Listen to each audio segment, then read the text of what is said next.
اعوذ باللہ من الشیطان الرجیم، بسم اللہ الرحمن الرحیم۔ پیارے بچوں، السلام علیکم ورحمۃ اللہ وبرکاتہ۔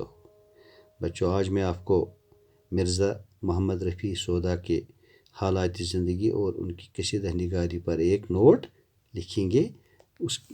اس کے بعد ہم مرزا سودا کا قصیدہ پڑھیں گے۔ پہلے ہم دیکھیں گے حالات زندگی مرزا محمد رفیع سودا کی۔ مرزا محمد رفیع نام اور سودا تخلص 1713 عیسوی میں دلی میں پیدا ہوئے۔ والد کا نام محمد شفیع، جو کابل سے دلی آئے تھے اور یہیں آباد ہو گئے۔ سودا کا بچپن بھی یہیں گزرا۔ دستور زمانہ کے مطابق عربی اور فارسی کی تعلیم حاصل کی۔ فارسی ان کی آبائی زبان تھی۔ اردو اور عربی کی سودا نے باقاعدہ تعلیم حاصل کی۔ سودا نہایت ذہین اور شوق تھے۔ طبیعت میں بلا کی موزونیت تھی۔ بچپن سے ہی شعر و شاعری کرنے لگے۔ پہلے سلیمان قلمی و داد فرشہ حازم کے اور پھر آرزو کے شاگرد ہوئے۔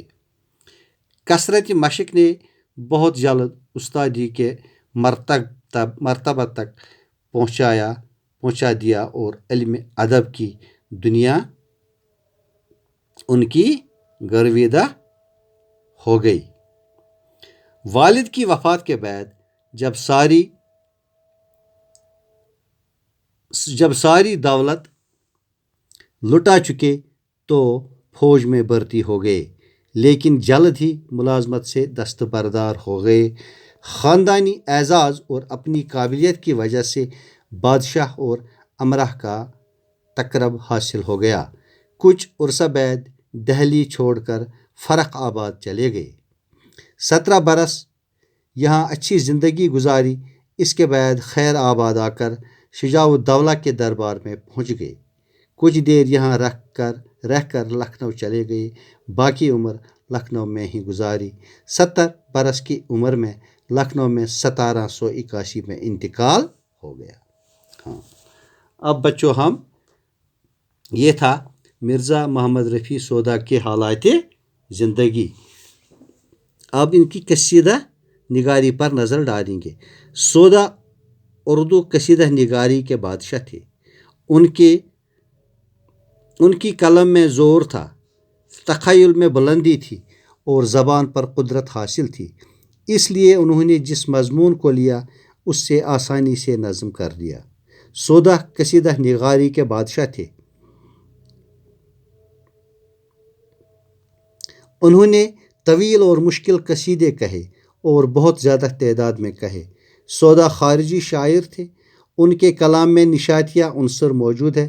سودا کے قصائد میں متانت، پختگی، زور الفاظ، مضمون آفرینی اور تخلیق کی بلندی پائی جاتی ہے۔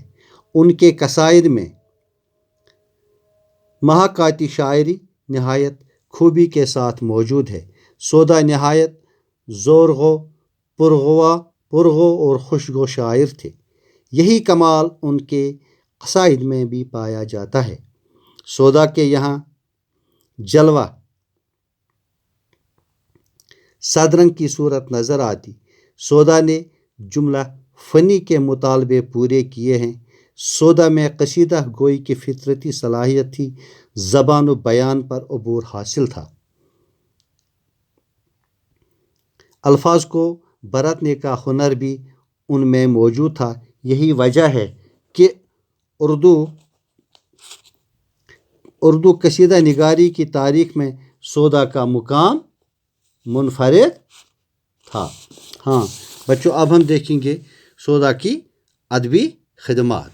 سودا نے شاعری کی متعدد اصناف میں طبع آزمائی کی ہے۔ غزل،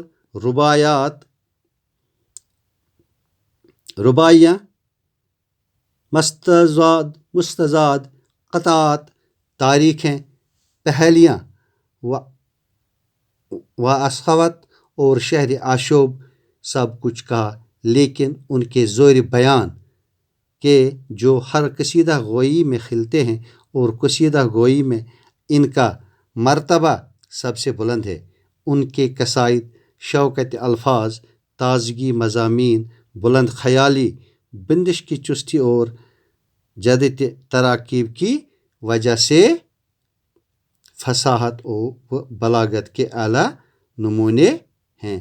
بچوں، یہ تھا آج مرزا محمد رفیع سودا کے حالات زندگی، ان کی ادبی خدمات اور قصیدہ گوئی پر ایک سرسری جائزہ۔ ہاں بچوں، کل میں آپ کو مرزا محمد رفیع سودا کا قصیدہ لے کر دوبارہ حاضر ہو رہا ہوں، تب تک کے لیے خدا حافظ۔